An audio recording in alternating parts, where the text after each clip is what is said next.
ఒక అబద్ధం ఒక జీవితాన్నే పూర్తిగా నాశనం చేయగలదంట. మొదట మనిషి చిన్న అబద్ధం చెప్తాడు, తర్వాత అదే అలవాటవుతుంది. చివరికి తన అసలు రూపమే మర్చిపోతాడు. గరుడ పురాణం ప్రకారం అబద్ధం అనేది నమ్మకాన్ని చంపుతుంది, సంబంధాలను పాడు చేస్తుంది, మనసులో భయాన్ని పెంచుతుంది.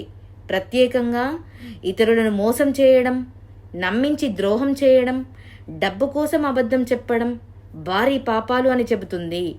ఎందుకంటే అబద్ధం చెప్పిన ప్రతి మనిషి ప్రపంచాన్ని మోసం చేయగలడు, కానీ తన మనసును మాత్రం మోసం చేయలేడు.